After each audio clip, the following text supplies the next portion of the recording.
आप देख रहे हैं हेलो डीडी, जिसमें हम आपकी मुलाकात करा रहे हैं फिल्म निर्माता और निर्देशक शक्ति सावंत से। दादा, कितने साल हो गए आपको इस फिल्म इंडस्ट्री में? फिल्म इंडस्ट्री में जिस वक्त पार्टीशन हुआ था यहाँ पे जी, उस वक्त आप में ठीक पार्टीशन के बाद शायद फिल्म इंडस्ट्री में आए थे। हाँ, पार्टीशन के बाद जी उसके कुछ दिनों के बाद मैं आया था। जी।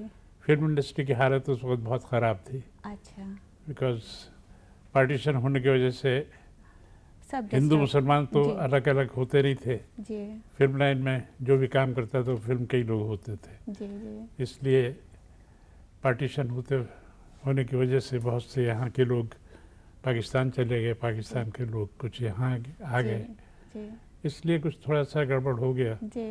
बहुत सी पिक्चरें रुक गई, आर्टिस्ट लोग चले गए, म्यूज़िक डायरेक्टर चले गए, जी इसलिए थोड़ा प्रॉब्लम हो गया। जी। करीब 50 साल तो आपको हो गए इस फिल्म इंडस्ट्री में।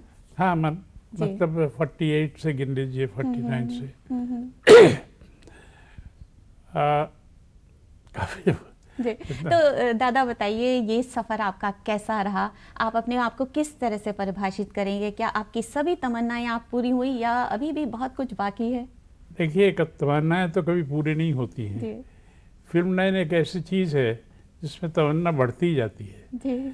ये आप सोचते हैं कि ये करेंगे, वो सोचते हैं, चलता रहता है। जी उसके बाद फिर वो जब पूरा हो जाता है तो कुछ और सोचते हैं, कुछ और करते हैं। हमेशा कुछ ना कुछ सोचना ही पड़ता है, कुछ ना कुछ नई चीज़ लाने की कोशिश करनी पड़ती है, और इसीलिए सोचना ही पड़ता है, सोचते ही रहते हैं हम लोग। जी दादा, जब चाहे वो हावड़ा ब्रिज का वो गीत हो, मेहरबां होके आइए मेहरबां आइए बैठिए मेहरबां, जाने या फिर फिल्म चाइना टाउन का हो चुन मेरा नाम चुन चुन चुन, या फिर आराधना का गीत हो मेरे सपनों की रानी कब आएगी, तो या फिर अमर प्रेम का गीत हो, तो दादा मैं ये जानना चाहती हूँ कि ऐसी फिल्में अब क्यों नहीं बनती हैं? क्या बनाने वालों का टेस्ट बदल गया है या देखने वालों का टेस्ट बदल गया है? न तो बनाने वालों का टेस्ट बदला है और न देखने वालों का टेस्ट बदला है। दादा फिर क्यों ऐसा, क्या ऐसी फिल्में अब नहीं बन रही हैं? इसलिए नहीं बन रही हैं जी कि चेंजेस बहुत आते रहते हैं। जी उस वक्त हर काम बहुत आराम से होता था, जी आज सभी काम भागदौड़ से होता है। जी। उसकी वजह से वो जो चीज़ होनी चाहिए वो चीज़ आ नहीं पाती। जी, सब जल्दी में लगे हुए हैं। सब जल्दी में लगे जी हुए हैं। दादा, हम आगे बात करेंगे। एक फ़ोन ले लेते हैं, वीणा मिश्रा का है भोपाल से। हेलो। हेलो हाँ जी, बोलिए। मैम, अभी क्या सावंत अंकल वही हैं क्या? हाँ जी, बिल्कुल आपके सामने है, बात कीजिए। हाँ, हेलो सावंत अंकल। हाँ जी, अंकल आपने अमर प्रेम पिक्चर बनाई है क्या? और जी फिर मैंने बनाई है। जी, तो आपने जिस फीलिंग पे बनाई उसके लिए सबसे पहले आपको कांग्रेचुलेशन देना चाहेंगे, और हाँ, और ये आशा रखते हैं कि आप जैसे डायरेक्टर मतलब हर युग में और जो इस तरह की फीलिंग्स पे फिल्म बनाए।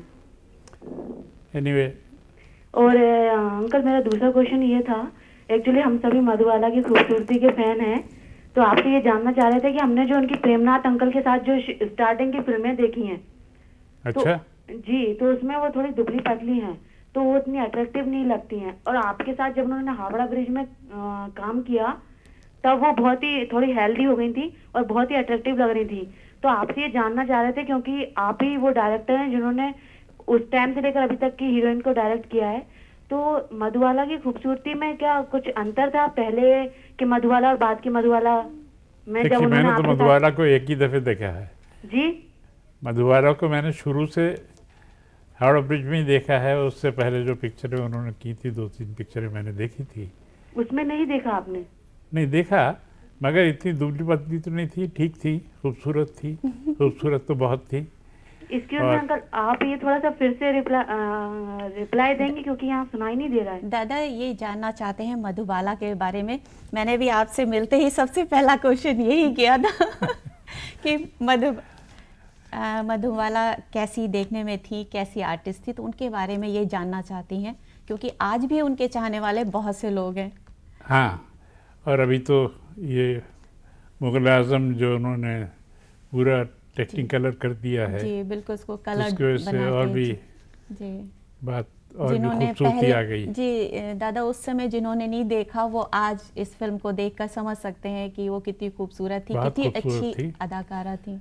बहुत खूबसूरत थी और बहुत सोच विचार के काम करती थी। अच्छा मेरे साथ तो उन्होंने कई एक पिक्चरें की हैं। जी हाँ, इंसान जाग उठा में भी। इंसान जाग उठा जी, में भी वो जी, थी, हावड़ा ब्रिज पे थी, जी, जाली नोट में थी, जी, इस तरह से कई एक पिक्चर में थी। जी, और हमेशा उनको ज़्यादा समझाने की ज़रूरत नहीं होती थी। इंटेलिजेंट थी। Very intelligent. अच्छा एक दफ़े हम उनको सीन सुना देते थे जी। और सिचुएशन बता देते थे कि इसके बाद ये सीन आने वाला है, तो खुद ही अपने आप कर लेती थी। और कभी भी उन्होंने सुबह 9:30 बजे का शिफ्ट है तो बराबर 9:30 बजे सेट के ऊपर रेडी विद मेकअप वेरी रहती डिसिप्लिन, थी। हाँ। बहुत डिसिप्लिन थी। और इसी तरह से जी 6:30 बजे बोलते हैं, अब पैकअप कर दीजिए, मैं टाइम पे आती हूँ, टाइम पे चली जाती जी। हूँ। कभी कभी ज़रा उनको खुशामद करनी पड़ती थी, मैडम इस सीन को पूरा कर लेते हैं। अच्छा तो ऑलरेडी 1 सेकंड ठहरिए, मैं अपने अब्बा जान से बोल के आती हूँ, फ़ोन करके आती थी कि मुझे ज़रा एक शॉट अटक गया है, इसको ख़त्म करके तब आती हूँ। और वो आती थी। रतलाम से फोन है पिंकी का। Hello hello hello. हाँ पिंकी बोलिए। हाँ, good morning sir. Good morning. जी मैं शक्ति सामंत जी से बात कर सकती हूँ? हाँ जी, आपके सामने बोलिए। हाँ, मैं ये पूछना चाहती हूँ उनसे कि उनकी एन इवनिंग पेरिस से गाना दिखा है और उनके अभी तक के करियर में ऐसी कौन सी बात हुई जो हमारे साथ शेयर करना चाहेंगे? ओहो, आपसे कुछ, एक तो एन इवनिंग इन पेरिस का वो गाना देखना चाहते हैं जिसको हम बाद में दिखा देंगे, और वो पूछना चाहते हैं कोई किस्सा फिल्म के दौरान। किस्से तो बहुत होंगे लेकिन कुछ देखिए, अब इतनी पुरानी बात हो गई, सब चीज़ें तो याद नहीं रहती हैं, मगर इवनिंग इन पेरिस में क्या हुआ कि कुछ ऐसी बात हुई थी कि कभी कोई प्रॉब्लम नहीं हुआ। अच्छा हम लोग एन इवनिंग इन पेरिस जब बनाने गए थे तो ये शूटिंग सारी बाहर ही हुई थी ज़्यादातर ज़्यादातर। 75% शूटिंग बाहर ही की थी और बहुत सी यहाँ इंडोर में किया था। जी दादा, इसकी एक खासियत मुझे याद आ रहा है, जहाँ एक तरफ आपने शर्मिला टैगोर को अमर प्रेम में अमर कर दिया, वहीं एन इवनिंग इन पेरिस में बिल्कुल ग्लैमरस उनको दिखाया था, बहुत पहली बार शायद। और हाँ। गाने बहुत सुपर हिट रहे थे और आपके फेवरेट शायद शमी कपूर भी रहे हैं। हाँ। जी कुछ आपको एक सुन के ताज्जुब होगा कि एक पेरिस से ही एक साहब आए हुए हैं आजकल में, और वो उसी पिक्चर को बनाना चाहते हैं। बोलते हैं देखिए, आपने यहाँ से इंडिया से आके जी फ्रांस में शूटिंग करके G an evening in Paris बनाई, जी और हम लोग वहाँ के फिल्म मेकर होते हुए भी इतनी अच्छी पिक्चर बना नहीं पाए, इसलिए आप मुझे परमिशन दीजिए कि उसको डब करके हम उसको फ्रेंच में तैयार करें। अच्छा, मैंने कहा ठीक है, वाह। कीजिए। वाह दादा, क्या बात है। तभी वो यहीं हैं। जी मेरे ख्याल में अगले महीने में एक दफ़ा जाना पड़ेगा, जी ये बताने के लिए कि हाँ यहाँ आप शूटिंग की थी, या आईफिल टावर के ऊपर शूटिंग की थी, ये दिक्कतें हुई थी। जी और समझ में नहीं आता था, कभी कभी कुछ ऐसा हो जाता कि उनकी लैंग्वेज समझ में नहीं आती थी, अच्छा इसलिए कभी कभी सोचना पड़ता था कि भाई कैसे बात करें, क्या बात करें, क्या किस लैंग्वेज में बात करें। जी इंग्लिश में भी वो लोग बात नहीं करना चाहते थे। जी। फोन है आतिश का दूड़े से। हेलो। हेलो, मैं आतिश बाहर कर दुलिया से। हाँ जी बोलिए। मैं शक्ति सामंत जी से क्वेश्चन पूछना चाहता हूँ कि आपने बहुत सारी फिल्मों में राजेश खन्ना जी को लिया है, तो उसके बारे में क्या हमें जानकारी चाहिए ऐसा? राजेश खन्ना को आपने कई फिल्मों में लिया और बड़े फेवरेट रहे हैं बात के कलाकारों में आपके। शायद आपने उनको इंट्रोड्यूस भी किया था फिल्म में। नहीं, इंट्रोड्यूस तो नहीं किया था, मगर हमारे पिक्चर के बाद ही उनको काफ़ी ख्याति मिली और उन्होंने काफ़ी नाम कमाया। जी, वो थोड़ा सा राजेश खन्ना जी के बारे में जानना चाहते हैं हमारे दर्शक। क्या जानना चाहते हैं? जी, आपने उनके साथ इतनी फिल्में की हैं, तो किस तरह के वो थे, कैसा लगता था उनके साथ, कैसे आर्टिस्ट थे यहाँ वो? पे थोड़ी सी मैं आपको बता दूं जी। कि उन्होंने मेरे साथ नहीं की, मैंने उनके साथ की। अच्छा। वो कैसे? वो इस तरह से कि उनको हमारी पिक्चरों में इंट्रोड्यूस हमने किया, जी। और सबसे ज़्यादा नाम उन्होंने किया तो उसी पिक्चर से, पहले पिक्चर जो उसने हमारे आराधना? साथ, आराधना। जी। तो नेचुरली उनको मैंने ही चांस दिया ना। जी। काम बहुत अच्छा करती थी, बहुत अच्छा सिंसियरली काम करते थे। आराधना के ही कोई गाना शायद आपने उसमें कोरियोग्राफी भी की थी? एक गाना किया था, जी। देख लीजिए वो गाना, मुझे लगता है वो अच्छा लगेगा। जी बिल्कुल दिखाएंगे, लेकिन उसके बारे में थोड़ा सा बताइए, गाना कैसे हुआ था? आपने या बताया था कि वो एक ही उसमें किया था, एक ही शॉट में पूरा गाना, एक ही शॉट में ख़त्म किया था, तो ये बहुत बड़ी बात है। तारीफ मैं आपकी करूं या आर्टिस्ट की करूं, आपने एक शॉट पूरा जिस एंगल से लिया होगा घूमकर, और उन्होंने पूरा एक शॉट में वो गाना ख़त्म किया। एक्चुअली जब गाना रिकॉर्ड हुआ, रिकॉर्ड होने के बाद मैं उसको बार बार सुनता रहा। दर्शकों को मैं बता दूं, वो गीत था रूप तेरा मस्ताना। हाँ। जी। जी। तो वो कहाँ पे मैं कट करूं मेरे समझ में नहीं आ रहा था। जी। सबको अच्छा लगा। जी। और उस समय बड़ा क्रेज था राजेश खन्ना का हाँ। और शर्मिला टैगोर का। मतलब वो कुछ भी करें लोगों को पसंद था। हाँ। जी। नहीं, कुछ भी करें पसंद था, ये सही है, मगर काम भी बहुत अच्छा करते थे। काम भी बहुत अच्छा किया है। और उन्होंने आपके साथ कई और भी फिल्में की हैं। बहुत सी पिक्चर की। जी, अमर प्रेम जो बड़ी उनकी अमर खास प्रेम, फिल्म थी। अनुराग। अनुराग। अमर प्रेम के जो गीत हैं, इनमें भी कुछ चिंगारी कोई भड़के, इस गीत का भी कोई किस्सा था, वो भी हमारे दर्शकों के साथ शेयर कीजिए। चिंगारी कोई भड़के, जी। एक्चुअली ये गाना मैंने पिक्चराइज करना चाहता था गैंजेस के ऊपर, अच्छा।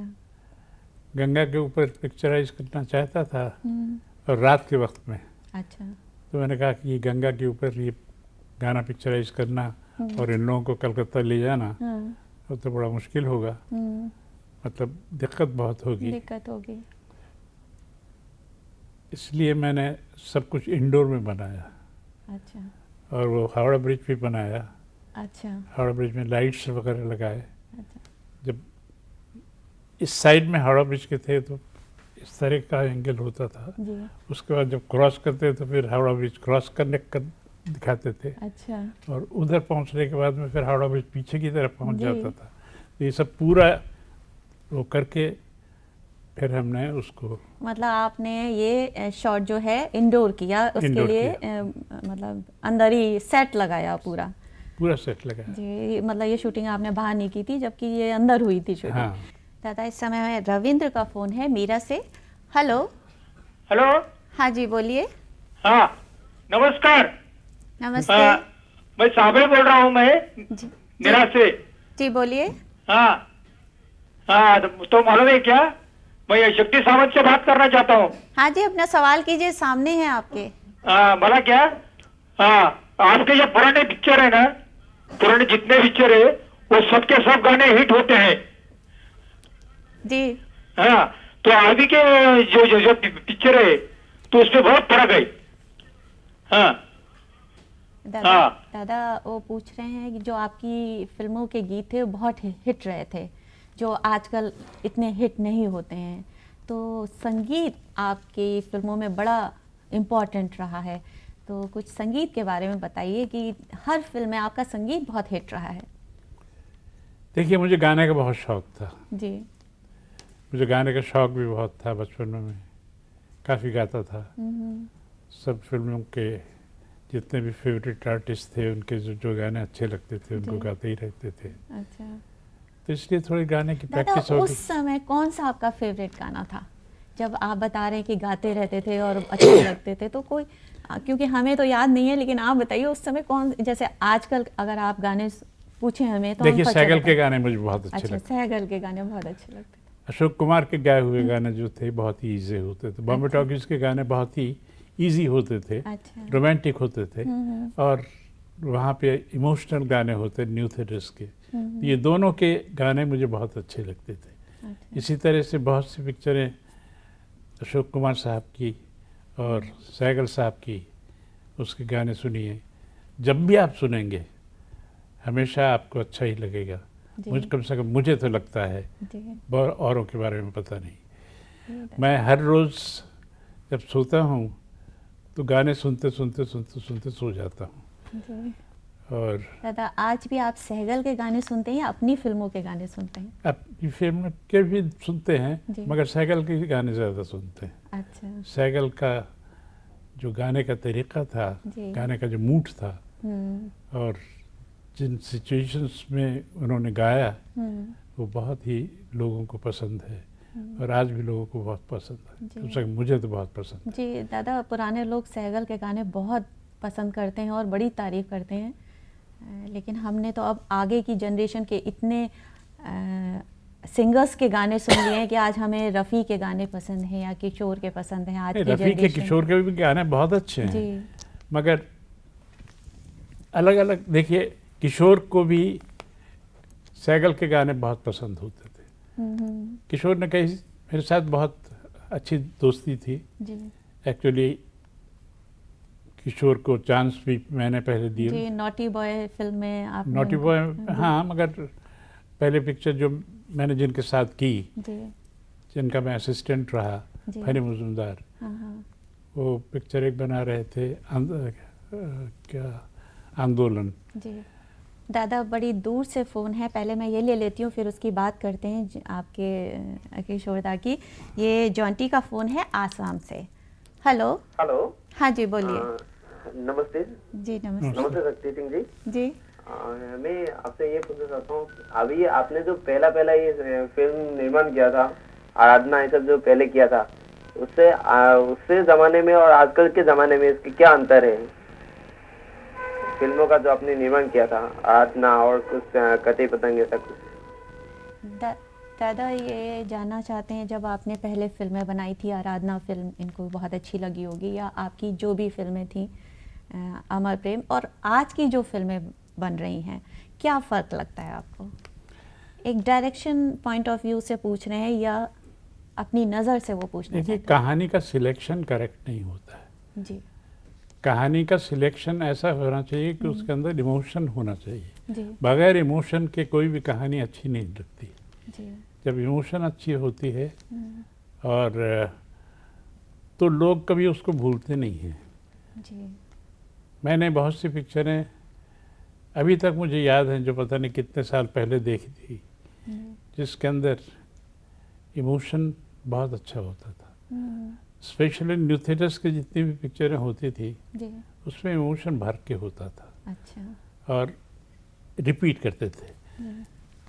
और जैसे वो था सोजा राजकुमारी सोजा, जी। अब उसको आप देखिए, सोजा राजकुमारी सोजा 2 दफ़े गाया है। एक दफ़े गाया है जी। जी। तो बड़े प्यार से उसको सुलाने के लिए, जी। उसके बाद वो मरने वाली है, और उस वक्त वो लड़की कहती है, हीरोइन, कि ज़रा मुझे सुला दो। अच्छा। वही गाना सुना दो, जी। सो जा, जी। और वो फिर गा के सुनाता है, तो इतना अच्छा लगता है जी। कि आंसू रुकते नहीं हैं। बिल्कुल। तो ये जो चीज़ें होती थी ना, कहानियों का सिलेक्शन, गानों का सिलेक्शन, जी। ये सब बहुत उस ज़माने में बहुत लोगों को अच्छा, लोग इस बात पे ज़्यादा ध्यान देते थे कि कहानी में कुछ बात हो। इस समय करीम शेख का फ़ोन है शोलापुर से। हेलो। Hello, yes ma'am. हाँ, बोलिए, सवाल कीजिए। हाँ, मैं शक्ति सामंत जी से पूछना चाहता हूँ। जी, पूछिए। कि उन्होंने इतनी सारी हिट फिल्में बनाई हैं, जी। तो शक्ति सामंत जी, आपको इनमें से कौन सी फिल्म आपकी फेवरेट फिल्म है? देखिए, बनाने वाले की तो हर फिल्म ही फेवरेट होती है, जी। क्योंकि हर फिल्म में वो अपनी पूरी जान लगा देता है। कोशिश तो पूरी करता है जान जी, लगाने जी, की। जी गान अभी वो जान लगता है कि नहीं लगता है वो पता नहीं। जान जिसमें नहीं दादा, उसमें जान तो पूरी लगती है, लेकिन रिस्पॉन्स ऐसा मिलता है या नहीं मिलता है वो हाँ वो दर्शकों पे होता है। वो दर्शकों को तब आपको सुकून मिलता है, हाँ आपने जो काम किया बहुत अच्छा किया। लोगों को पसंद आया। जी ये एक कहना बड़ा मुश्किल है कि कौन सा फिर भी अच्छा होगा इन्होंने नहीं। दादा पूछा है आपसे आपकी फेवरेट फिल्म जो आपको सबसे ज़्यादा अच्छी लगती हो। आज जब आप अपनी फिल्मों की तरफ देखते हैं तो सबसे अच्छी आपको कौन सी लगती है? देखिए मुझे अमानुष मेरा एक फिल्म है जो मेरी बहुत फेवरेट है। उत्तम कुमार जी और शर्मिला। शर्मिला टैगोर। दादा क्यों इस फिल्म में ऐसी क्या खास बात थी? कोई ख़ास बात की वजह से नहीं, जी कहानी में एक नयापन था और जी बहुत अच्छा काम किया था इन लोगों ने। अच्छा और आपको सुनकर ताज्जुब होगा कि ये मैंने सुंदरबन में शूटिंग किया था। अरे बाप रे।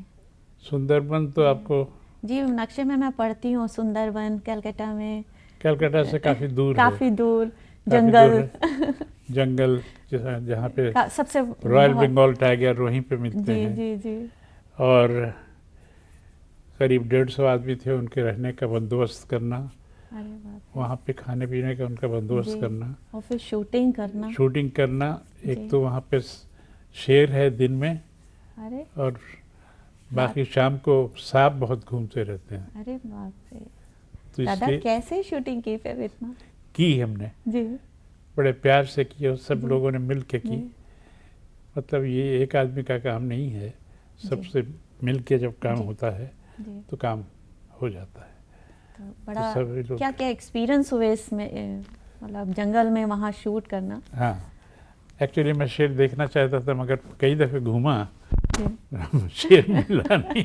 इसीलिए तो आपने शूटिंग नहीं की सुंदरबन में नहीं कि बड़ी इच्छा थी मैं अकेला नहीं पूरी टीम लेकर जाऊंगा और नहीं पूरी टीम लेके शेर मारने नहीं जाऊंगा, शेर देखने शूटिंग करने नहीं जाऊंगा।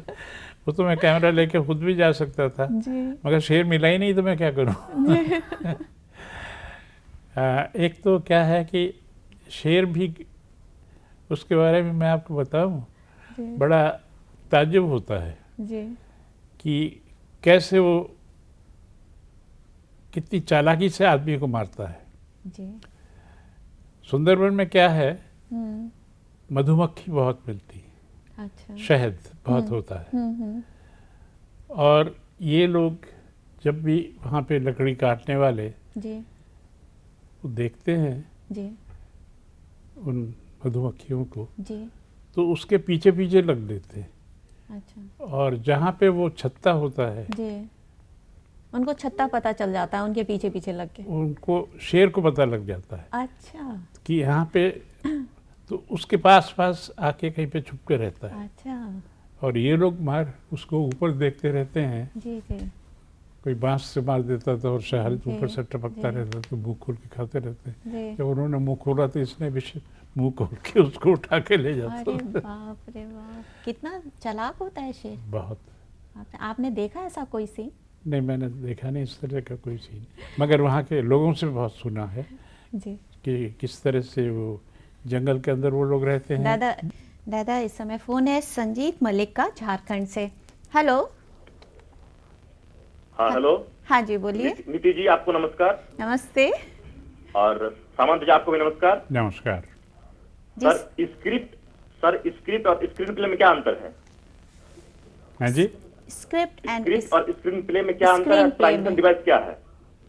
स्क्रिप्ट मतलब पेपर पे ही है, स्क्रीन पे उसको पेपर को किस तरह से स्क्रीन पे उतारने का, ये उसको स्क्रीन प्ले कहते हैं।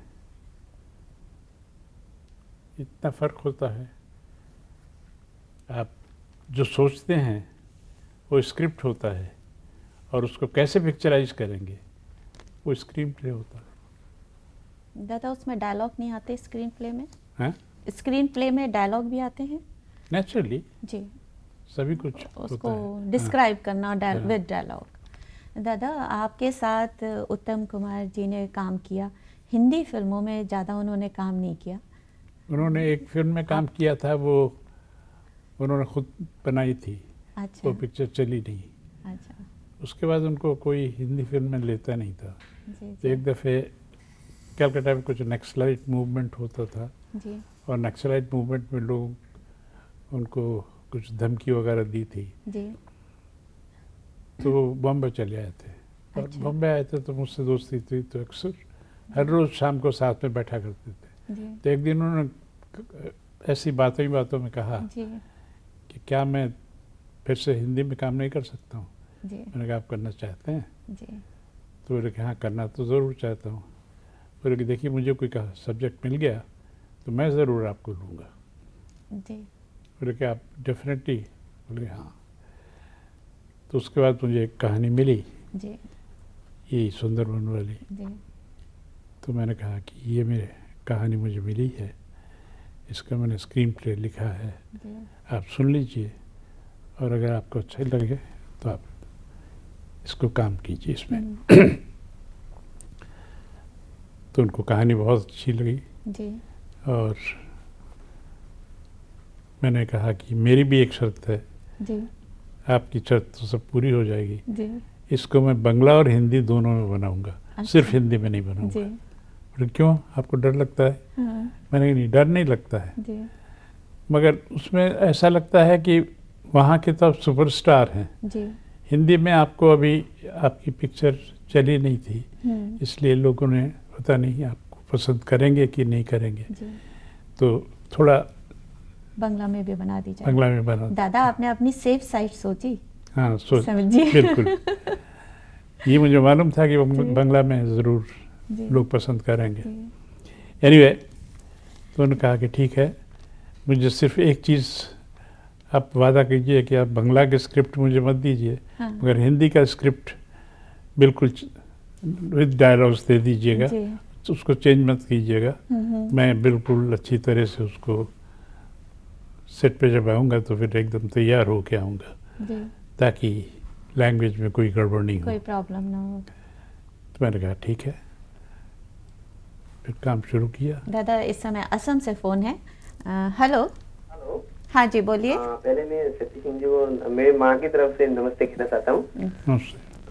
शक्ति सिंह जी के मेरे माँ की तरफ से एक क्वेश्चन है जी कि उनके ये जो अभी फिल्म लाइन में जो इंटरेस्ट है, वो इंटरेस्ट पहले उनके कैसे आया है? दादा इन्होंने वही बात पूछी जो मैं अभी आपसे पूछना चाहती थी। फिल्मों की तो हम बात कर रहे हैं, फिल्म लाइन में आपका इंटरेस्ट कैसे आया? इससे पहले मैं एक और जोड़ना चाहती हूँ, शायद लोग नहीं जानते होंगे कि पार्टीशन से पहले मतलब आज़ादी से पहले आपने बीएससी की थी। उस टाइम बीएससी करना कोई आम बात नहीं थी। इस बीएससी करके आदमी किसी और प्रोफेशन में जाता है, कम से कम फिल्म लाइन में तो नहीं जाता है। लेकिन उस समय बहुत से ऐसे कलाकार हैं जो अच्छी पढ़ाई करके फिल्म इंडस्ट्री में आए। तो इसके पीछे क्या बैकग्राउंड था आपका? फिल्मी बैकग्राउंड था या क्या, किस तरह से आपको झुका हुआ फिल्म लाइन की तरफ? देखिए क्या है कि पढ़ाई करना तो अच्छी बात है। जी हमारी फैमिली में ज़्यादातर लोग इंजीनियर्स हुए हैं, अच्छा तो इंजीनियर बनने के लिए जी बीएससी करना पड़ता है। जी सिविल इंजीनियर थे, जी जी पता नहीं कौन सा इंजीनियरिंग बाद में करेंगे, जी, लेकिन पढ़ाई तो पूरी करनी पढ़ाई चाहिए। तो पूरी करनी पड़ती जी है। तो इसलिए हमने बीएससी पास किया, जी क्योंकि हमारे घर में सब लोग चाहते थे कि मैं भी इंजीनियर बनूं। मगर मुझे पता नहीं फिल्म से क्यों इतना शौक था। जी आपको मैं एक बात बताता हूँ, सुन के बड़ा ताज्जुब होगा। जी मैं यूपी में अलग अलग जगह पे पढ़ा हूँ, अच्छा बदायूं में, शाहजहांपुर में। अच्छा तो वहाँ पे क्या है कि स्कूल के लिए हमको 2 पैसा मिलता था अच्छा इंटरवल में खाने के लिए, अच्छा कुछ खरीद के खाने जी। के लिए। दादा इसीलिए आप हिंदी बहुत अच्छी बोलते हैं। हाँ, तो यूपी में ही पढ़ा हूँ ना। जी हिंदी तो वहाँ की लैंग्वेज है, जी वहाँ तो उर्दू भी पढ़ना पड़ता है, हम्म, इसलिए थोड़ी बहुत जी वो भी बोल लेता हूँ या लिख लेता हूँ, पढ़ लेता हूँ। एनीवे खैर, तो ये 2 पैसे में से 1 पैसा 7 पैसे का मिनिमम टिकट था, अच्छा, तो 1 पैसा हर रोज़ मैं बचा लेता था और उसको बचा के संडे के दिन मैटनी शो देख के घर आता था ताकि किसी को पता नहीं लगे कि मैं फिल्म देख के आया हूँ। और फिल्म देखने का बहुत ज़्यादा शौक था। जी, ये कमाल का शौक है कि एक एक पैसा बचा के सिर्फ हाँ। एक टिकट के लिए। जी दादा, इस समय हम फ़ोन ले लेते हैं, बेंगलोर से है राशि रावत का, फिर हम आगे बात करते हैं। हाँ। हेलो। हेलो। हाँ जी, बोलिए। हेलो सामंत जी। हाँ जी, नमस्ते सामंत जी। नमस्ते। सामंत जी, अंकल मैं आपसे ये पूछना चाहती हूँ कि आगे आप कौन सी फिल्म बना रहे हैं? अभी ये कहानी ढूंढ रहा हूँ, कोई कहानी अच्छी मिल जाए तो बनाऊंगा, अभी तक कुछ सोचा नहीं है। दादा, आप दर्शकों को बता दीजिए अभी जो आपके सीरियल चल रहे हैं, कम से कम इतना तो बता दीजिए। अभी हमारे कुछ ना कुछ चल ही रहा है, हाँ, कालचक्र चल रहा है। कालचक्र और कालचक्र चल रहा जी, है, और दिल विल प्यार व्यार और ये पहले कर चुके हैं हम लोग, कर चुके हैं, और एक दुर्गा जो बंगाली में। हाँ, जी, तो कालचक्र से काफ़ी वक्त निकल जाता है। 1 घंटे का प्रोग्राम होता है, तो 1 घंटे का प्रोग्राम मतलब काफ़ी वक्त निकल जाता है। दादा, आप अभी हमने सुना है कि आप कोई फिल्म बनाने जा रहे हैं, तो ये किस तरह की फिल्म बनेगी? ये कोशिश तो कर रहा हूँ, जो फिल्म मैं बनाना चाहता हूँ जी, वो एक अंग्रेज़ी पिक्चर से मिलती जुलती है। अच्छा, बहुत दिन पहले मैंने नॉवेल पढ़ा था, उसके ऊपर एक पिक्चर भी बनी थी, पिक्चर भी मैंने देखी थी, रैंडम हार्वेस्ट करके। अच्छा, पता नहीं आपने पढ़ी है कि नहीं पढ़ी। जी नहीं। बहुत ही खूबसूरत नॉवेल है, अच्छा, तो वो पढ़ी है मैंने, और उसके ऊपर बेस करके मैं कुछ सोच रहा हूँ बनाने के लिए। अच्छा, पता नहीं कब शुरू करूँगा कि नहीं करूँगा। एक तो वैसे आर्टिस्ट मिलना भी बड़ा मुश्किल है, उसके लिए बहुत अच्छे आर्टिस्ट चाहिए रैंडम हार्वेस्ट में। जी, तो अभी देखता हूँ। जी दादा, मैंने देखा आपकी जो शुरू की फिल्में थी उनके अलग अलग अल्फ़ाबेट थे, लेकिन बाद में आपने एक अक्षर चुन लिया, आ से आपकी आराधना, अमर प्रेम, तो आराधना ने खामोखा हम लोगों को, मुझे तो एक ही तरफ धक्का मार दिया। आराधना जो चली, जी, तो आपको सुन के बड़ा ताज्जुब हुआ कि मद्रास में पिक्चर ही नहीं चलती, और ये आराधना 2 साल चली। अच्छा, 64 वीक्स अच्छा, एक हाउस में। जी। दादा, आपने 2002 में बंगाली में देवदास बनाई। हाँ। और उसी टाइम संजय लीला भंसाली ने हिंदी में बनाई थी। और दादा, पहले भी सहगल और दिलीप कुमार की फिल्में देवदास में बनी थी, जो काफ़ी सुपरहिट रही थी, और आपकी फिल्में थोड़ी चर्चा में रही थी दोनों। तो क्या दोनों में क्या फ़र्क था? एक्चुअली देखिए क्या है कि मुझे ये फिल्म बनानी नहीं चाहिए थी, वो मैंने बना के गलती की। अच्छा, क्या है कि देवदास जिन्होंने पढ़ी है जी, उनको पता लगेगा, उनको मालूम है कि मैंने जो पिक्चर बनाई है वो बिल्कुल उस किताब में उस कहानी से मिलती है, उसके ऊपर बेस करके बनाई है। अच्छा, एकदम वही फॉलो किया है जो नॉवल में है। जो नॉवेल में है। जी, मगर इसको, और उसमें कोई बड़ा आर्टिस्ट नहीं, मतलब जो भी आर्टिस्ट थे जी, मतलब वही आर्टिस्ट थे। जी, इतने नामी आर्टिस्ट नहीं थे जितने हिंदी में थे देवदास में। जी, संजय लीला भंसाली ने जो बनाई, जी, बहुत जी। अच्छी बनाई, हाँ, पिक्चर भी अच्छी बनी थी। जी, और मैंने एक्चुअली गांव वगैरह का एटमॉस्फेयर रखा था, अच्छा, इन्होंने कोई ऐसा एटमॉस्फेयर रखा नहीं, इन्होंने एकदम मॉडर्नाइज कर दिया। बिल्कुल, बहुत मॉडर्नाइज था, बहुत ग्लैमरस फिल्म हाँ। थी। तो लेकिन देवदास की कहानी में ग्लैमर है नहीं ओरिजिनल जो है, जी, इसलिए मेरे कहानी में भी नहीं, हमारी पिक्चर में भी नहीं जी। रखा, मैंने नहीं रखा था। एकदम ओरिजिनल जैसा है, जी, नॉवेल में जैसा राइटर ने बिल्कुल सोचा है, वैसा ही रखा बिल्कुल था। वैसा ही तो क्या ये फिल्म चली थी उस समय? नहीं चली थी। जी दादा, इस कहानी में ऐसी क्या बात है कि लोगों ने इस कहानी को कई बार बनाया? तो ऐसा क्या है इस कहानी में कि सहगल से लेकर आज शाहरुख खान तक ये कहानी बनी है। कुछ इस नॉवल में खास बात है? देखिए, या फिल्म वालों के लिए बड़ी कैचिंग कहानी होती है कि इस तरह की कुछ बनाई जाए? देखिए क्या है, ये तो क्यों लोगों ने बार बार इसको बनाया, क्यों लोगों को पसंद है, ये तो उन लोगों को भी मालूम होगा। मैं तो बता नहीं सकता। मुझे पसंद थी इसीलिए मैंने बनाई। जी।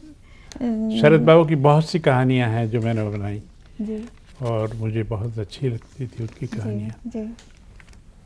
दादा, आप सेंसर बोर्ड के चेयरमैन रहे हैं 7 साल और बहुत ही टफ और कंट्रोवर्शियल पोस्ट है ये, तो बड़े बड़े आपको फैसले भी करने पड़े होंगे इसमें, तो सेंसरशिप कैसी होनी चाहिए? सेंसरशिप में देखिए, एक्चुअली जिंदगी में हर तरह के मोड़ आते हैं, हर तरह के वक्त आते हैं जी। तो अगर थोड़ा बहुत उसमें कोई गड़बड़ भी हो तो उसको कैसे संभाला जा सकता है, सेंसर ऑफिसर को वो बोल देना चाहिए कि भाई इसको इस तरह से करके ठीक कर लो, तो किया जा सकता है। ऐसी बात नहीं है। हमारे वक्त में जो उन्होंने कभी इतने लंबे वक्त तक 7 साढ़े 7 साल तक सेंसर बोर्ड में रहने से कितनी पिक्चरों का सामना करना पड़ा और हर एक को मतलब कितने आदमियों को बुरा लगा होगा जिनकी पिक्चरें मैंने सेंसर की है। और दादा, आपने बड़े प्यार से बोल दिया कि कितने लोगों को बुरा लगा होगा उस नेचुरली, मगर बुरा किसी को नहीं लगा क्योंकि मैं फिल्म बनाता भी हूँ। सेंसर बोर्ड में था तो वो लोग आके जब मुझसे बोलते थे कि साहब देखिए आप बताइए इसको कैसे इम्प्रूव करें, हम तो ठीक कर नहीं पाते, तो मैं बोलता था मेरे पास आ जाओ मेरे स्टूडियो में, मैं उनके साथ बैठ के उनकी पिक्चर को अपने ऑपरेटिव्स जो हमारा मूवी वाला है उसके ऊपर बैठ के और उसको खुद ही एडिट कर देता था और बोलता था अभी दिखाओ। लेकिन दादा, आजकल की जो फिल्में आ रही हैं जिसमें आइटम सॉन्ग होते हैं या इस तरह के सीन होते हैं, तो वहाँ सेंसरशिप क्या कर पाती है? वहाँ सेंसरशिप कुछ करती नहीं है। तो ये इसका मतलब अभी लीनियंट हो गया। हाँ, लीनियंट हो गया, थोड़ा आराम से होता है काम यहाँ। अब इतनी स्ट्रिक्टनेस नहीं रही है। दादा, इस समय फ़ोन है डॉक्टर अरुणा पाटिल का नासिक से। हेलो। हाँ जी, बोलिए। मैं पहले शक्तिदा को प्रणाम करती हूँ। नमस्कार। हाँ, और उन्होंने इतनी अच्छी फिल्में हमको दी है, तो उनकी प्रतिभा को भी मेरा प्रणाम। Thank you. तो उनकी जो बालिका बधू फिल्म है जो 76 में बनी थी, हाँ जी, तो जिसमें हमारे मराठी कलाकार सचिन भी थे जी। हाँ। तो वो फिल्म के बारे में बताओ, वो स्टोरी कैसे आई थी? अरुणा जी, थैंक यू सो मच। आपने बहुत ही प्यार से पूछ रही हैं ये, और इनका मान रखना चाहिए। उसमें का कोई गाना भी? जी, हम देखते हैं, अगर हमारे पास कोई क्लिपिंग है तो हम ज़रूर दिखाते हैं। ये पूछ रही है बालिका बधू फिल्म के बारे में, इनको बहुत अच्छी लगी। बालिका बधू एक्चुअली बंगला में बनी थी जी, और उसी में मौसमी ने पहले काम किया था। अच्छा। उसी से नाम किया था, उसी से उसने बहुत काम किया। अच्छा। और बालिका बधू मैंने डायरेक्ट नहीं की, मुझे वो पिक्चर बहुत पसंद थी। अच्छा। तो जिन्होंने बंगला में डायरेक्ट की थी जी, उनको ही मैंने एंगेज किया था बालिका बधू बनाने के लिए। अच्छा। तो उन्होंने ही डायरेक्ट किया था जी, और बहुत अच्छी तरह से उन्होंने बनाई थी जी। उसका एक गाना बहुत अच्छा चला था। बड़े अच्छे लगते बड़े हैं, अच्छे लगते हैं। बहुत ही खूबसूरत गाना था। अगर हमारे पास क्लिपिंग होती तो हम ज़रूर दिखाते। दादा, आपने सत्यजीत रे के फिल्म और टेलीविज़न इंस्टीट्यूट में भी रहे हैं आप चेयरमैन, तो वहाँ के जो स्टूडेंट हैं उनका यहाँ क्या रहता है, किस तरह से उनको? जितने भी अभी तक वहाँ से निकले हैं सभी को अच्छा काम मिला। अच्छा। वहाँ पे बहुत प्यार से लोग काम करते हैं, जो स्टूडेंट्स आते हैं सीखते हैं जी। और जो सिखाने वाले हैं जी। वो भी बहुत अच्छे होते हैं। और इक्विपमेंट्स जो हैं वो बहुत ही मॉडर्न टाइप के इक्विपमेंट्स हैं। अच्छा। इसलिए किसी तरह की कोई तकलीफ नहीं होती। बहुत से जब उस इंस्टीट्यूट से निकलते हैं तो उनको अपॉर्चुनिटी मिलती है, कहीं मतलब ना कहीं ना कहीं कहीं काम मिलता काम है। मिल जाता तो दादा आपके समय में तो कोई ट्रेनिंग स्कूल नहीं था, जब आप आए थे तो बस फिल्म में जाना है, काम करना है, कोई डायरेक्शन का या एक्टिंग का कोर्स नहीं हुआ करता था। तो आजकल जो ट्रेनिंग लेकर आते हैं तो क्या ट्रेनिंग लेना ज़रूरी है? नहीं, ऐसी कोई बात नहीं। अब हम लोगों को देखिए ना, जब से आपने खुद ही कहा कि आप लोगों उस वक्त तो कोई इंस्टीट्यूट भी नहीं हुआ करता था जी। जितने भी उस वक्त के डायरेक्टर्स हैं, प्रोड्यूसर्स हैं, उनके पास वो कभी भी इंस्टीट्यूट में तो गए ही नहीं, बिकॉज इंस्टीट्यूट फिल्म उस का समय कोई तो ये कोई होता ही बाजी नहीं था और लोग ऐसे नहीं आते थे, आते भी लोग नहीं थे। शौक से जुनून से आया करते थे। हाँ, और अच्छी तरह से काफ़ी सोच विचार के जी। वो लोग काम करते थे, अच्छी अच्छी कहानियाँ चुनते थे, अच्छे अच्छे गाने चुनते थे, सिचुएशंस अच्छे बनाते थे।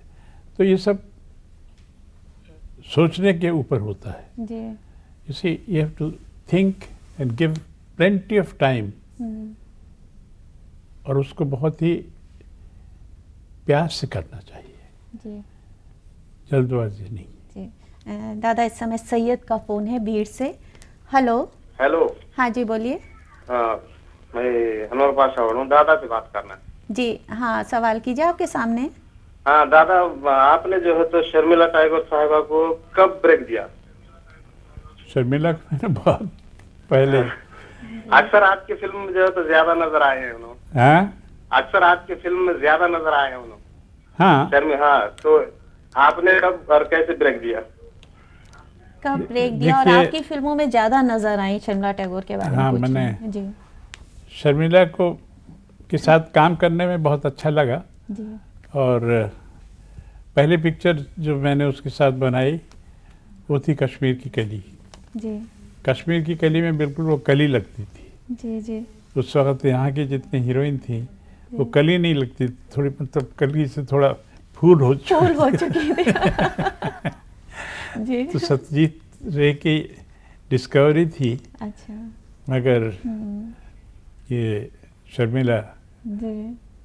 को मैंने यहाँ से फ़ोन करके पता किया जी। कि वो काम करेंगे, तो उन्होंने कहा कि हाँ करेगी, मगर कहानी क्या है सुनना चाहते हैं। मैंने कहा देखो, पहले पिक्चर में शमी है, जब शमी के साथ में लेते हैं हम हीरोइन को तो उसको उस कहानी हीरो के ऊपर होती है, मगर डोंट वरी, तुम अच्छा करोगे बिकॉज ये रोल तुम्हें बहुत सूट करेगा। दादा, अब आपकी जो नई फिल्म होगी तो उनकी बेटी को आप काम देंगे, सोहा को, अपनी फिल्म में? नहीं, मैं देखूंगा, ज़रूरत पड़ेगी तो, अगर सूट करता होगा तो ज़रूर दूंगा। दादा, हम चाहेंगे कि आप हज़ारों साल जिए। 13 जनवरी को आपका बर्थडे था, belated happy birthday. Thank you. और आपका साया हमारे साथ हमेशा रहे। आप सुबह सुबह हमारे स्टूडियो आए, आपका बहुत बहुत शुक्रिया। हमारी तरफ से और सारे दूरदर्शन की तरफ से आपको बहुत सी शुभकामनाएं। Thank you. Thank you so much. नमस्कार।